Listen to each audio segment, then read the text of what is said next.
संत तुकाराम महाराजांची पालखी जी आहे ते पंढरपूरकडे जे आहे ते मार्गस्थ होते।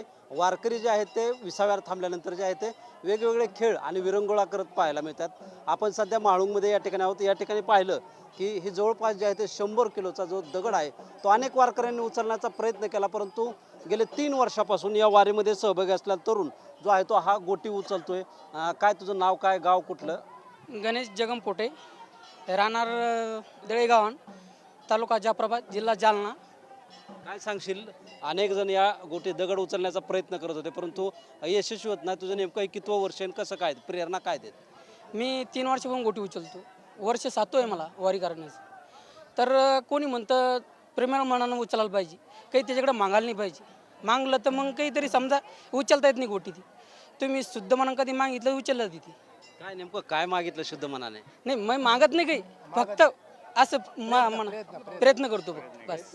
विठुरायाला काय मागणं असणार आहे सध्या आता? काहीच नाही मागायचं, काहीच नाही, हेच आपलं सुखात। शेतकऱ्यांना आता पाहतोय की पाऊस नाही वगैरे, विठुरायाकडे कसं असणार आहे, काय मागचे? पाणी पाऊस फुल पाहिजे। मी बी शेतकरीचे, हा। किती वय आहे तुझं? वय 24।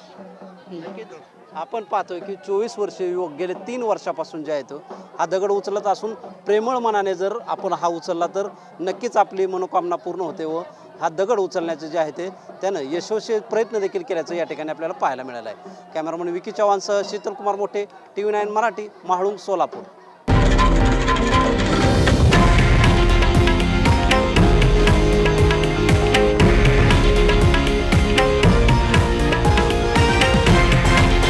हे आहे देशातील नंबर 1 न्यूज नेटवर्क आणि आपण पाहत आहात TV9 मराठी, एकमेव।